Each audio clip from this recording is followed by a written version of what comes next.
Today we're going to be going over the stock numbers of many hyped releases within the last couple of weeks, and the whole idea here is to show you how relevant stock numbers are in comparison to demand. So I'm going to show you the resale value of each of these shoes and how profitable they were, along with the stock numbers that dropped on Nike US. Now that's not the total stock, that's just the Nike US stock numbers from the Nike US stock endpoint. We post these numbers before each drop inside of Endurance. And one thing to note about Nike US stock data is that it does tend to change and it gets updated, and we've been trying to analyze all these patterns as best as we can. There's still a lot of unknowns, but regardless, it's clear that this is still very useful data, and for the most part, it does seem to be relatively accurate. Now, there's a lot of theories you could draw about post and pre-allocation stock numbers, but the main point here is that the final numbers do tend to be relatively accurate, and they do tend to line up to a degree with what we see with resale value as we compare that to the demand.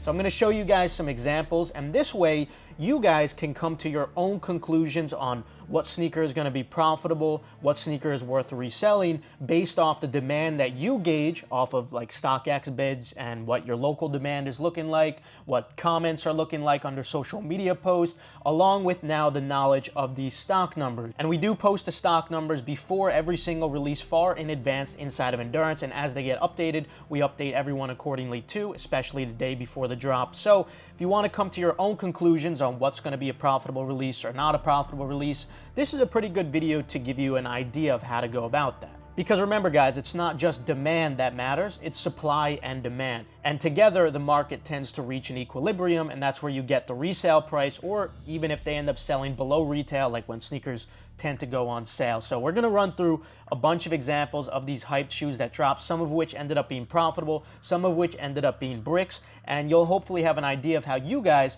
can come to your own resale predictions as well. So for all these stock numbers before the drops actually happen, and early info whenever there's a shock drop or something of that nature, make sure you join Endurance with the link in the description below, and you could also consider joining the free group there for completely free guides. It's on that same link below, and I'd really encourage you guys to check out Endurance now more than ever, because we're killing Pokemon. Pokemon has so much opportunity right now, especially with the upcoming Costco bundle drop. That's going to be a major cookout. Make sure you don't miss it. But let's jump into these. So first of all, we got the Jordan 1 Low Swarovski in women's sizes. These are selling for about $1,200 in most sizes and about $1,800 and above for some of the bigger sizes. So even though this isn't a shoe that has crazy demand, the stock numbers are what are really pushing these above retail, and that's because the stock was so low at just 557 pairs. Now next up, we have a very different one, the Jordan 4 White Cement. These are selling for about $270 right now, so currently, if you're selling with tax and with fees, you can't even really profit. But if you're selling off platforms and if you have no tax, you can make a little bit of profit, a little bit of easy money, but definitely nothing notable. Now, this is a shoe that has insanely high demand, very, very high demand. It's a classic colorway. Jordan 4s in general tend to have a lot of demand.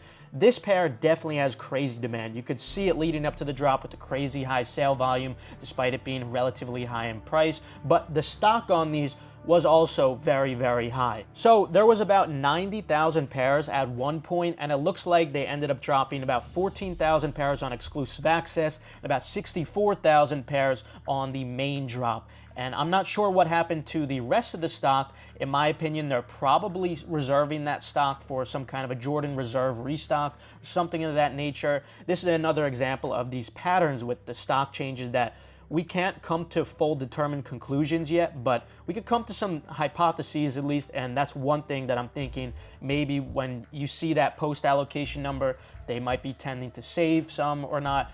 We're still figuring a lot of this stuff out, and I'm trying to be transparent as much as I can with you guys because this is still very useful data. So anyways, it looks like a total of 80,000 pairs dropped on Nike US alone. Again, that's not total stock, that's just Nike US alone. And that's a pretty big number for Nike US alone. So it does honestly make sense that these are settling around 270 right now, but that doesn't mean that these won't increase in the future. In fact, I just made a seller hold video on them, which I'll link at the end of today's video.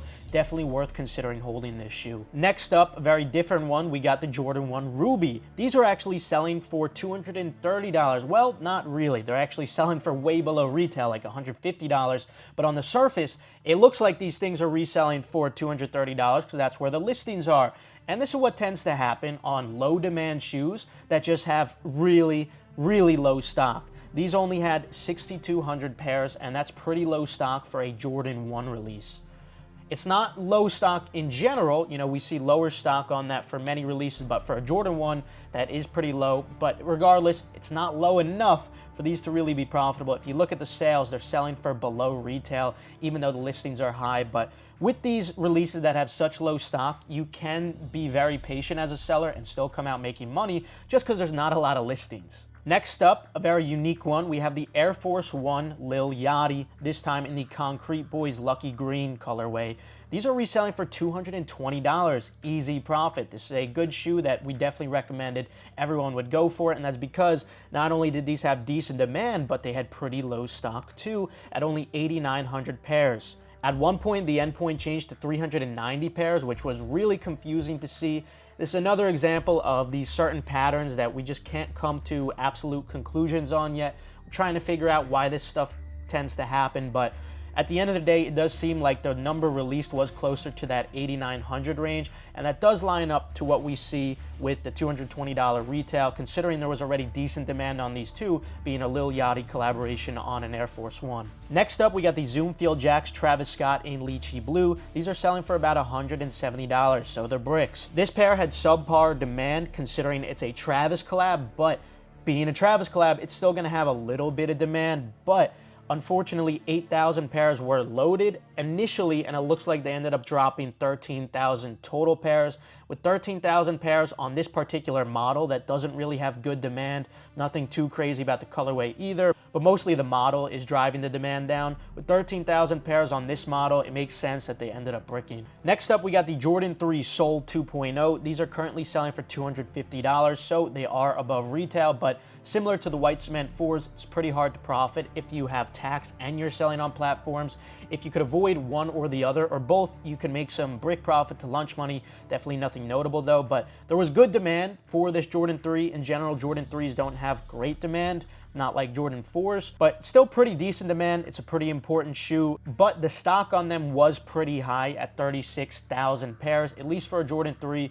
For just Nike US alone, 36,000 is pretty high, so it makes sense that these aren't reselling for a crazy amount, but they still are above retail. Next up, we got the Jordan 12 Melo. This pair is selling for below retail right now. There was about 28,000 pairs that dropped. For comparison, the Flu Game Jordan 12, the iconic classic Flu Game 12, possibly most people's favorite Jordan 12, only had 4,000 more pairs at 32,000, and those are above retail, whereas these are far below retail. And it makes sense because there's a lot more demand on Flu Games, a historically important colorway that has tons of demand, compared to this colorway, which it looks nice, but there's nothing crazy to warrant that high stock for a Jordan 12 especially, so it makes sense that these are selling so low. Next up, we got a really interesting one. This is the Air Force 1 Dirty Triple White and also the black pair. These are selling for over retail for some easy brick profit to lunch money. Another shoe that we recommended everyone to go for. These had decent demand, but nothing crazy. You know, these were very popular on social media, getting a lot of notice, but it's still just an Air Force 1, you know, the only unique thing being that they're dirty. Not crazy demand, it's not a big collab or anything, but the driving factor here was the very, very low stock. Only 2,900 pairs dropped for the white, and even less at 1,400 pairs dropped for the black. Resale does tend to line up for this for just Nike US stock. Next up, we got the SB Dunk Low Rodeo, also known as the BHM SB Dunk Low. This shoe had some decent demand, no doubt. They're selling for over retail for easy small profit, and there was only about 8,900 pairs, so this does seem to make sense. Next up, one that honestly doesn't really make that much sense to me, but I guess I could understand it with Jordan 1 hype dying. The Jordan 1 UNC Reimagined. I thought this shoe, like way before release, was going to do a lot better, but it was clear leading up to the release that pre-sale was very, very low, so we knew that these were going to brick, but I'm still surprised by it just because I thought a lot more people would want the UNC Jordan 1, but it turns out with 37,000 pairs, that is just way too much stock for these. These ended up completely bricking. And I imagine that Nike and Jordan Brand thought the same thing as me. That's why they produced so much of these, and it ended up being a complete miscalculation. Trends come and go. Looks like the UNC hype was not really here to stay. Next up, another interesting one, we have the Air Max 95 Big Bubble Pink Foam. These are selling for above retail for brick profit to lunch money. Nothing crazy, but easy money. It's another one we suggested people go for. You know, in general, Air Max 95s don't really have great demand, but we suggested people go for these because we had the stock. And the stock on these was very, very low. Only 1,900 pairs released, and that's why these ended up selling for above retail. And the last one we'll go over for today is another Travis Scott collaboration. This time, the Travis Scott Jordan Jumpman Jack trainer in the bright cactus colorway. These are just barely above retail, not profitable after fees or tax or either. There's decent demand because it's a Travis Jordan collab. That in itself gives it decent demand, but there's nothing special about the bright cactus colorway. Definitely one of the worst colorways. In order for these to do well, these would have had to have much lower stock than the other colorways that dropped, and they didn't. They dropped 19,000 pairs of these, so that's a bit too high for these to have been profitable. I hope you guys found this video to be pretty insightful and useful, and if you want another one like this for more past releases and for future releases too, comment below so I know to make more things like this. Speaking of stock numbers, it looks like there's going to be about 80,000 bundles dropping on Costco for the Prismatic Evolutions bundle, which is at an insanely cheap price. It is crazy value. These are about to drop soon. We have the early link and we're monitoring it. Make sure you're in Endurance because you're going to be notified when these drop, and it's going to be a massive cookout. This is just one of the many Pokemon cookouts that are upcoming. Guys, there's so much opportunity. I really encourage you guys to join now if you haven't already. Other than that, though, have a great rest of your day.